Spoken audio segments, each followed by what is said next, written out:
I'm a guy with a beard that makes games in the bedroom, which is about as textbook a definition of indie developer as you can get.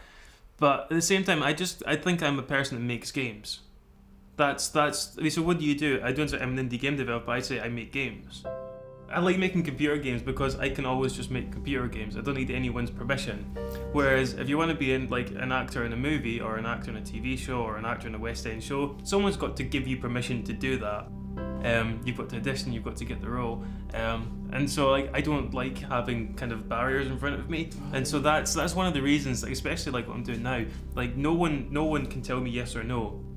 Like when I made Fist of Awesome, I didn't have to ask anyone's permission. I didn't have to run the idea past them first. I just started making it. And if I wanted to put ridiculous things in it, like bear strip clubs, I could just do that. No one could say you can't do that. Which I'm sure if I worked in an actual company and I tried to do something like that, I'd be like, you can't do that, Nicoll. Stop that. Whereas I can just do what I want. And so you've got like your Bear Grylls, it's the restaurant. You've got Bear Bears, which is your bear themed strip club.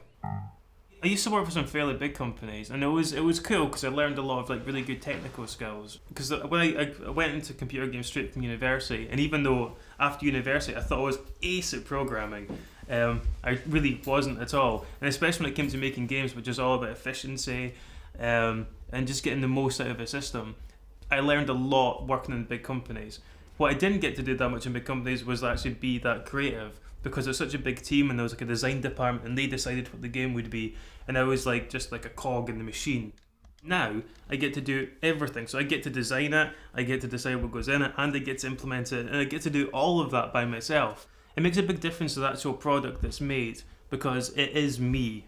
It all comes from me, and I think you can kind of tell that it's not designed by committee. It's not trying to appeal to a target demographic.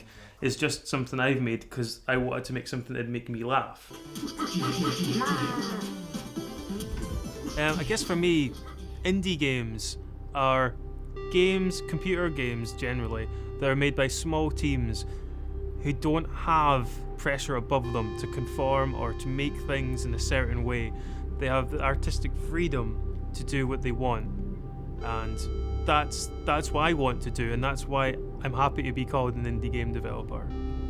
The lack of like having a grown-up in charge is sometimes what an indie developer is. Like there's no one above them that kind of like dictates what is or isn't in the game. I grew up like now as a kid, Spectrums and Commodore 64s were like the kind of game systems of the day, and so that was a big influence at the time. But even then, I didn't think that making games was a thing I could do. Like in my brain, the people that made these games were like in these big, massive towers, and like they must really like have like the best equipment, and like it's completely unachievable. I didn't realize that like basically they didn't have much more equipment than I had, but they just like read lots of books and learned up on it. So I'd been making indie games all day, and then I realised about 6 o'clock that it was now too late to go and get a Valentine's Day present. I thought, right, well, I've got no time. What can I do to redeem this? I know, I've used the only skills I have available to me, locked myself in the office, and in 4 hours made a computer game as a gift, as a Valentine's Day gift. So let's start. So that's me.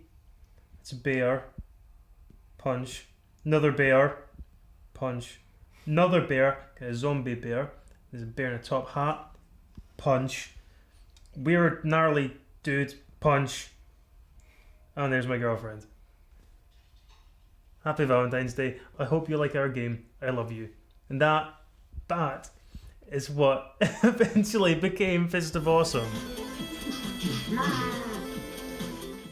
And now it's got an extra feature which is not meant to be there, but now if I touch the screen, I grab her boobs. I grab her boobs. That's totally not what's meant to be there, but that's what happens now. So it's kind of taken on a new lease of life as a kind of boob touching simulator game. This is what I did. This is how I've managed to make a successful computer game. If it wasn't for Kat, then there wouldn't be a Fist of Awesome. Not just because I made like the stupid little Valentine's Day game, but like I think it's really important when you're doing something stupid like making indie games, which just takes up so much time and so much energy. To have some like really good support is like essential, and Kat's been like the best support I could have ever asked for. It's a very personal project, which sounds ridiculous for a game which is about a time-traveling lumberjack that punches bears in the face. But it's true. It encapsulates my humour, I think, quite well. And like when I'm making like my little indie games, I think I'm almost like a stand-up comedian, but in the field of computer games, because I'm just one person trying to create an entire world that people can enjoy and fall in love with and laugh at. Best. It almost feels like I didn't make it.